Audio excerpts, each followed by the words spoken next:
Hello साथियों, एक बार फिर से आपका स्वागत है मेरी वीडियोस के अंदर। आज मैं आपसे बात करूंगा कि हम जो है म्यूचुअल फंड्स के अंदर पैसा लगा के किस तरह से अपने अपने इन्वेस्टमेंट को प्रॉफिटेबल बना सकते हैं। देखो, ये तो हम जानते हैं कि हमारे देश के अंदर बहुत सारे लोग स्टॉक्स के अंदर पैसा लगाने में काफ़ी हद तक इंटरेस्टेड होते हैं। लेकिन आपको ये बात भी मालूम होनी चाहिए कि ये रिस्क लेने का जो फैक्टर होता है ना, सिर्फ यही एक चीज़ है जो कि हमको कहीं ना कहीं पैसा लगाने से रोकता है। तो म्यूचुअल फंड्स का जो कॉन्सेप्ट है, इसी चीज को ध्यान में रख के लाया गया था। देखो, अगर मैं देखूं तो इंडिविजुअली मैं अगर खुद जाके पैसा लगाना चाहूं स्टॉक मार्केट्स के ऊपर तो मैं लगा सकता हूं, और उसमें सारा रिस्क मेरा होगा। ठीक है, मैं खुद भी लगा सकता हूं। लेकिन सवाल यहाँ पे ये आता है कि क्या मेरे पास इतना नॉलेज है, क्या मुझे ये बात मालूम है कि कौन सी कंपनी के स्टॉक्स शेयर्स की वैल्यूज कितनी अप जाने वाली है, कितनी डाउन जाने वाली है, मुझे कब बेचना चाहिए, मुझे कब परचेज करना चाहिए, या कौन सी कंपनीज ऐसी हैं जिनकी स्टॉक्स की वैल्यू आगे जाके बढ़ सकती है। देखो, ना तो मेरे पास इतना नॉलेज होगा और ना टाइम होगा रिसर्च करने। तो इसी चीज को ध्यान में रखकर एक नया कॉन्सेप्ट लाया गया जिसका नाम था म्यूचुअल फंड्स। म्यूचुअल फंड्स कुछ नहीं है, एक बहुत ही सिंपलेस्ट मेथड है जहां पे कई सारे लोग आते हैं और अपना अपने हिस्से का इन्वेस्टमेंट लगाते हैं अलग अलग तरह के पोर्टफोलियोज के अंदर। हालांकि ये जो मैंने एक नया टर्म यूज़ किया पोर्टफोलियो, इसका मतलब क्या होता है इसके बारे में हम बाद में बात करेंगे। एक नई वीडियो में जब लाऊंगा तो उसके अंदर आप लोग देख पाएंगे कि पोर्टफोलियो का मतलब क्या होता है। इनफैक्ट पोर्टफोलियो म्यूचुअल फंड्स के अंदर एक बहुत बड़ी चीज़ होती है और वो हमें बड़े ध्यान से चूज करना चाहिए। उसके बारे में अभी फिलहाल मैं बात नहीं करूँगा। आइए सबसे पहले हम लोग समझते हैं कि म्यूचुअल फंड्स का जो कॉन्सेप्ट है, इसके लिए एक बहुत ही स्मॉल सा मैं आपको एग्जांपल देता हूँ। मान लीजिए कि मुझे एक चॉकलेट का बॉक्स मार्केट से परचेज करना है जिसकी कीमत है करीबन 40 रुपीज़। 40 रुपीज़ का एक बॉक्स है जिसके अंदर करीबन 12 चॉकलेट्स हैं, 12 chocolates. But the problem is कि मेरी जेब में 10 रुपये हैं, सिर्फ 10 रुपये है मेरी जेब में, और वो बॉक्स की जो कीमत है वो 40 रुपीज़ है। और जो दुकानदार है वो बॉक्स ही बेचता है, वो लूज नहीं बेचता। ठीक है, अब मेरे जैसे तीन तीन लोग और भी हैं जो मेरे दोस्त हैं, और उन सबकी जेब में 10-10 रुपीज़ हैं।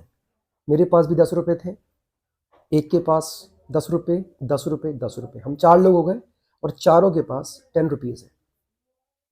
अब क्योंकि हम चाहते हैं कि वो बॉक्स को परचेज करें, लेकिन क्योंकि 10 रुपये सबके पास हैं तो उनमें से कोई भी अपने बलबूते पर वो पूरा का पूरा बॉक्स को परचेज नहीं कर सकता।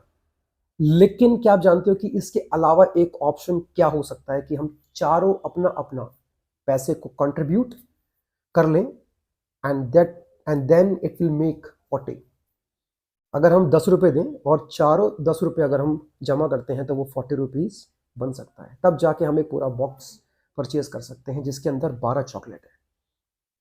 अब देखो, मैं आपसे एक बात पूछता हूँ, क्या ये कहना सही होगा कि उस पूरे के पूरे बॉक्स पे सिर्फ मेरा अधिकार है? उसके अंदर जो 12 चॉकलेट्स हैं वो सारी की सारी क्या मैं अपने नाम पे ले सकता हूँ या अपना अधिकार दिखा सकता हूँ? मैं तो क्या, हम चारों में से कोई भी उस बॉक्स के ऊपर, अकेला कोई आदमी उसके ऊपर अधिकार नहीं दिखा सकता, क्योंकि वो चारों के कंट्रीब्यूशन से मिलकर परचेज हुई है।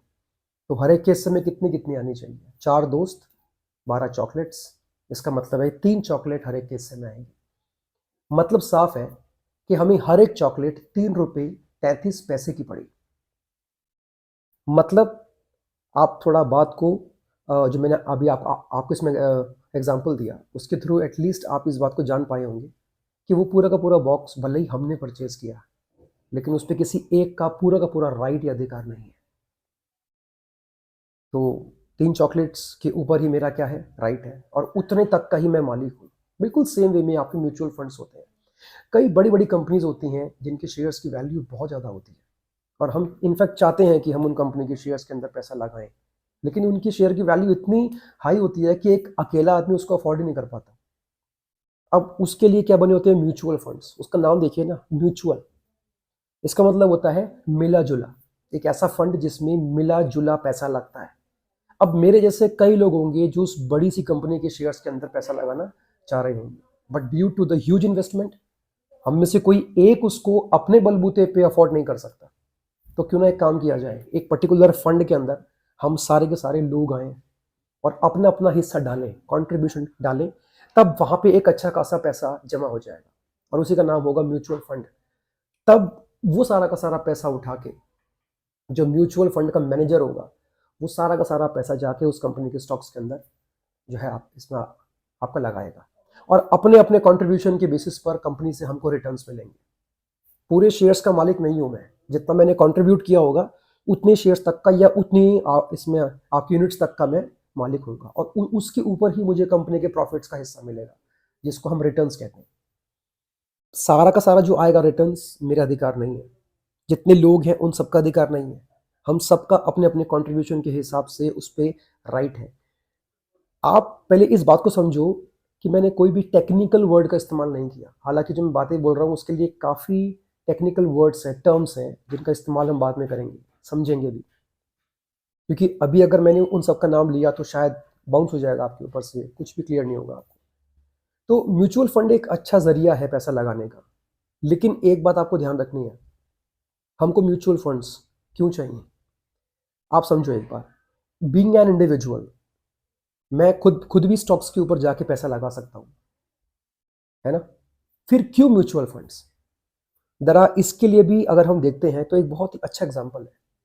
एक बच्चा जो पहली पहली बार 12th क्लास के अंदर आया, क्या मानते हो कि अपने बलबूते पर भी खुद पढ़ के वो 12th के एग्जाम्स को क्वालिफाई कर सकता है?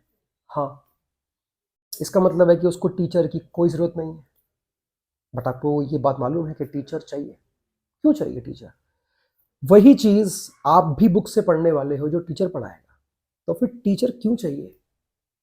वो इसलिए चाहिए क्योंकि टीचर को मालूम है कि कौन सा क्वेश्चन इंपॉर्टेंट है, कौन सा क्वेश्चन बार बार बोर्ड में आता है।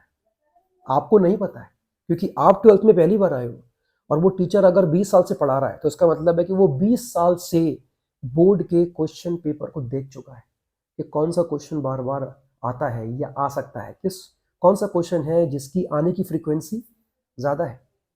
वो अपने एक्सपीरियंस और नॉलेज के बलबूते पर आपको बताता है कि ये क्वेश्चन करिए और ये क्वेश्चन नहीं करिए, या ये क्वेश्चन इंपॉर्टेंट है, ये आता है, और तब जाके कहीं हम अच्छे मार्क्स लेके आ पाते हैं।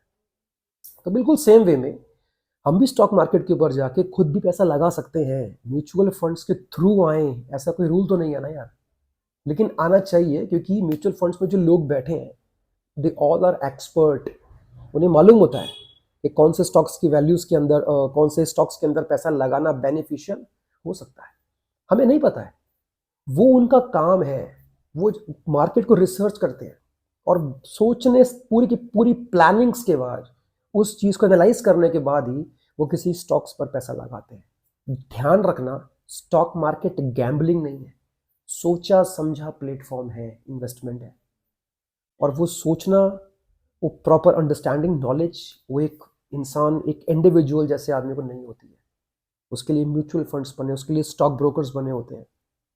सेबी ने क्यों दिया इसमें आपका ये सब हमको, क्योंकि सेबी को ये बात मालूम है कि अपने बलबूते पर अगर हम आएंगे तो ज़्यादा डूबने के चांसेस है। देखो, आखिरी में एक बात बोलूँगा, म्यूचुअल फंड पे आप ट्रस्ट कर सकते हो, लेकिन फिर भी रिस्क होता है। ध्यान रखना, म्यूचुअल फंड का मतलब ये नहीं है कि म्यूचुअल फंड्स अगर आपके बिहाफ पर पैसा लगाते हैं स्टॉक्स के अंदर तो वो रिटर्न्स मिलने की गारंटी है। नहीं, आपको लॉस भी हो सकता है। तो ये चीज़ दिमाग से निकाल दीजिएगा कि म्यूचुअल फंड्स के थ्रू जाएंगे तो हमारा हमारा जो इन्वेस्टमेंट है सेफ है। नहीं, सेफ तो कुछ भी नहीं है ना यार। अगर सेफ हो गया तो वो फिर स्टॉक मार्केट ही नहीं है। स्टॉक मार्केट का मतलब क्या होता है? जहां पे आप सिर्फ अनुमान लगा सकते हो कि स्टॉक्स की वैल्यू अब जा सकती है, जाएगी ही जाएगी, इस बात की गारंटी, एश्योरेंस आपको म्यूचुअल फंड भी नहीं दे सकता। तभी आपने कई बार देखा होगा वहां पे एक लाइन लिखी हुई आती है कि mutual funds investment schemes are subject to market risk, please read all documents carefully before investing. क्यों लिखा हुआ आता है? ताकि आपके दिमाग में ये वहम ना रहे कि म्यूचुअल फंड्स के थ्रू जाऊंगा तो मुझे रिटर्न्स मिलने, ये इसका मतलब है। और रही बात बाकी के टॉपिक्स के बारे में, तो उसके बारे में हम बाद में बात करेंगे। और स्टॉक मार्केट से जुड़ी हुई और भी कई सारी नॉलेजेस मैं आपको दूंगा। तब तक के लिए अपना ध्यान रखिए। Thank you.